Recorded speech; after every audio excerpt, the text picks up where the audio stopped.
Bismillahirrahmanirrahim. Assalamualaikum warahmatullahi wabarakatuh.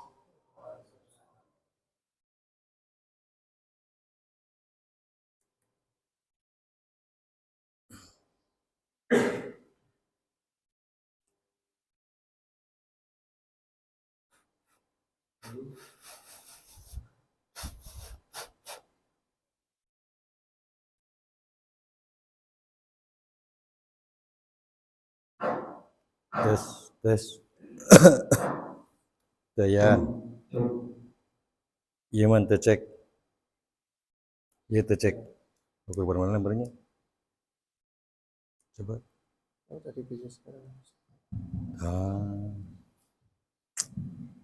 Tes.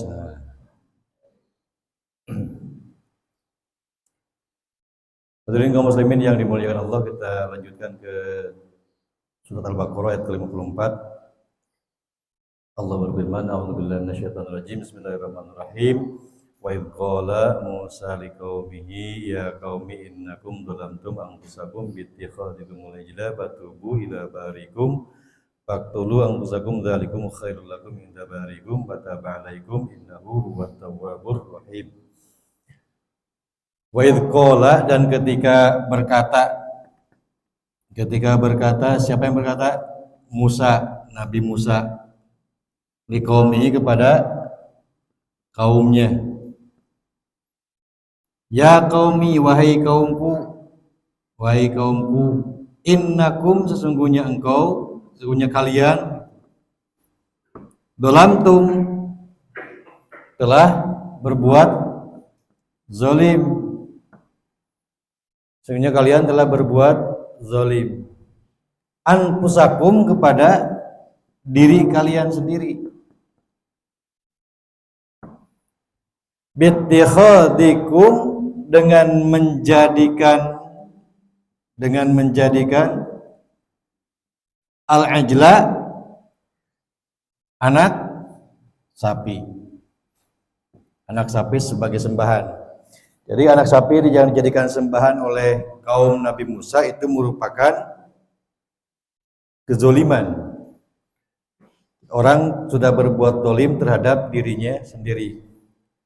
Artinya nanti siapapun di antara kita yang keluar dari agama dan ajaran kita itu sudah mendolimi diri kita sendiri. Kalau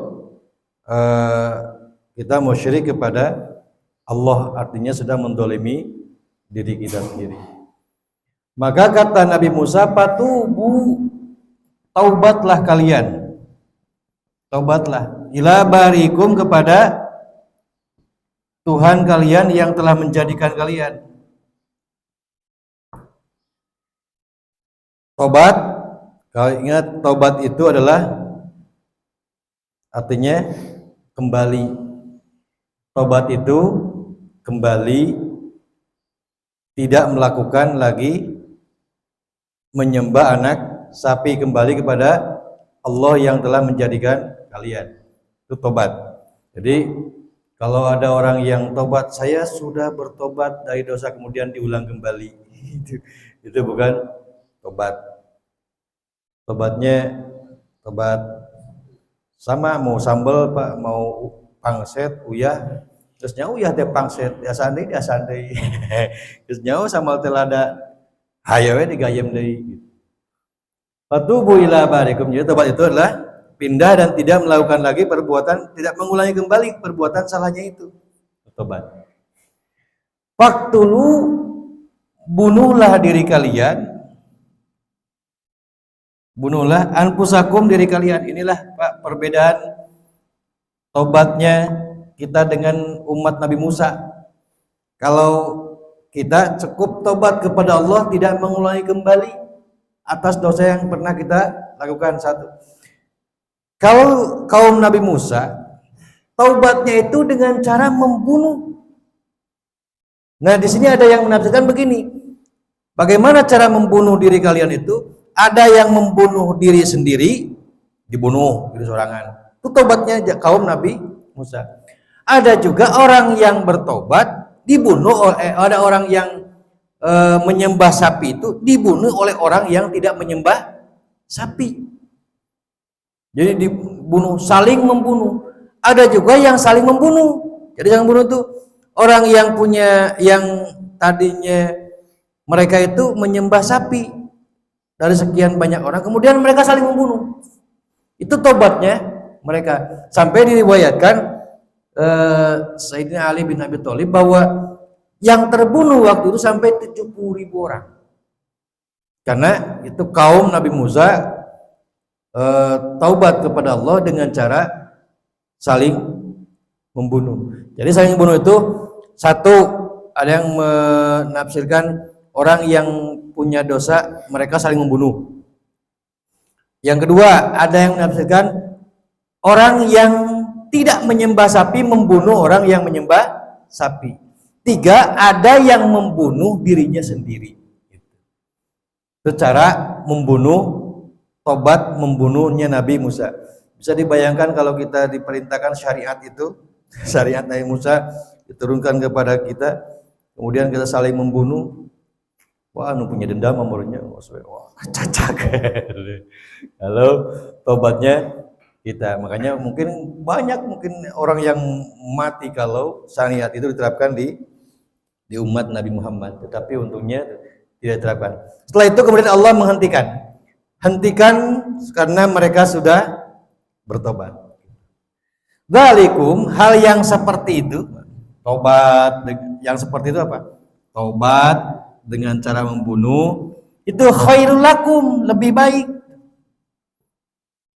Jadi jangan membunuh, tobat dengan cara membunuh itu lebih baik bagi umat Nabi Musa. Khairul lakum, lebih baik bagi kalian, inda barikum, di sisi Allah. Fataba alaikum, maka Allah menerima tobat alaikum kalian. Innahu, sungguhnya Allah, huwa, dia Allah, At-Tawwab, maha penerima tobat, Ar-Rahim, maha kasih sayang. Tapi ingat ya Pak ya, meskipun Allah itu maha kasih sayang, Allah maha Tawwab, maha penerima tobat, jangan dijadikan peluang untuk tetap berbuat dosa. Kan weda Allah maha Ghafurur Rahim, kan weda Allah maha Tawwabur Rahim. Ingat bahwa Allah juga syadidul iqab, sangat keras siksaannya. Ingat bahwa Allah juga sangat keras balasannya. Jadi bukan hanya sekedar Allah kan we Allah Maghfurur Rahim, tidak. Tetap saja kita harus hati-hati bahwa Allah juga mempunyai sifat yang lain yang mampu membalas perbuatan diri kita sendiri. Kita berbuat baik, insya Allah Allah juga membalas kebaikan. Kita berbuat jahat, Allah juga akan membalas dengan syadidul iqabnya. Ya, itu saja yang disampaikan pagi ini. Mohon maaf atas segala khilafnya. Bismillahirrahmanirrahim. Assalamualaikum warahmatullahi wabarakatuh.